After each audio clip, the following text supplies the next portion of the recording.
Hi welcome channel KK Artinos. இன்றைக்கி நம்ம இந்த வீடியோவில் சிக்கன் தந்தூரி எப்படி செய்யலான்னு பார்க்கலாம். இதுக்கு வேறு 5 இன்க்ரீடியன்ட் இருந்தால் போதுங்க. அது என்னென்னு பார்க்கலாம். மஞ்சத்தூள் 1/2 ஸ்பூன், தயிர் 3 டேபிள் ஸ்பூன், அதுக்கப்புறம் chilli powder 3 spoon, salt 1/2 spoon, ginger garlic paste 1 spoon. Chicken நான் 1 kg எடுத்துருக்குங்க. சின்ன சின்ன பீஸாக எடுத்துருக்கேன். நீங்கள் வேணால் தந்தூரிக்குன்னு ஸ்பெஷலாக இருக்கும் அந்த மாதிரி கட் பீஸ் கூட வாங்கிக்கோங்க. நான் வாங்கினது லிஸ்டீஸில் வாங்கியிருக்கேங்க. 1/2 kg 2 பேக்கெட்டாக வாங்கியிருக்கேன். இப்போ கட் பண்ணிட்டு போடலாம். இப்போ ஃபஸ்ட்டு சிக்கனை கழுவ போகிறோம்.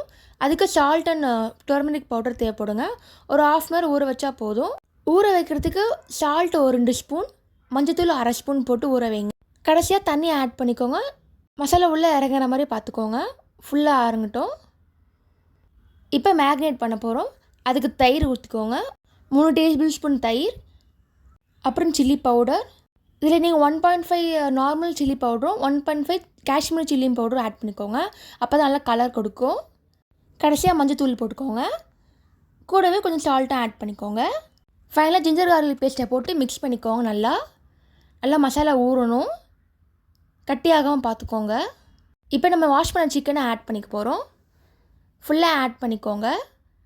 மசாலா ஃபுல்லாக கவர் ஆகணும். அந்த மாதிரி பைண்ட் பண்ணிக்கோங்க. இப்போ மிக்ஸ் பண்ண சிக்கனை ஒரு 1/2 hour ஊற வைங்க. அப்போ தான் நல்லா மசாலா இறங்கும்.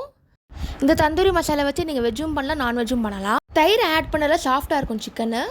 1/2 hour ஆயிடுச்சுங்க. இப்போ அடுப்பை பற்ற வச்சுக்கலாம். அப்புறம் கிரில் பேன் வச்சுக்கிட்டு 2 டீஸ்பூன் எண்ணெய் ஊற்றிக்கோங்க. இப்போ சிக்கனை ஆட் பண்ணிக்கோங்க. ஒன்று ஆட் பண்ணுங்கள். கேப் இருக்கணும். அப்போ தான் நல்லா ஃப்ரை பண்ண முடியும். திருப்பி போட்டுக்கோங்க. ஒரு 15-20 நிமிஷம் வரைக்கும் திருப்பி போடுங்க. அப்போ தான் நல்லா வேகுங்க. இப்போ எடுத்து வச்சுக்கலாம். இந்த மாதிரி மற்ற பீஸு பண்ணிக்கலாம். இப்போ பாருங்கள் ஃபுல்லாக முடிச்சிட்டோம். இப்போ நம்ம சார்கோல் பண்ணுறதுக்கு ஃபஸ்ட்டு கறியை நல்லா சுட வச்சுக்கோங்க. இப்போ நடுவில் கிண்ணத்தில் வச்சுருக்கணும் கறியை. கூட இப்போ எண்ணெய் ஆட் பண்ண போகிறோம். ஆட் பண்ணால் நல்லா ஸ்மோக்கி எஃபெக்ட் கொடுக்குங்க. அப்புறம் தட்டு போட்டு மூடிக்கலாம். 15 minutes கழிச்சு சர்ந்தினா ஸ்மோக்கி எஃபெக்டோட சிக்கன் நல்லா ஊறி இருக்குங்க. தந்தூரி சிக்கன் ரெடி ஆகிடுச்சிங்க. வீட்டிலே செய்யலாம். ஜஸ்ட் 5 இன்க்ரீடியன்ட் வச்சா பண்ணியிருக்கோம்.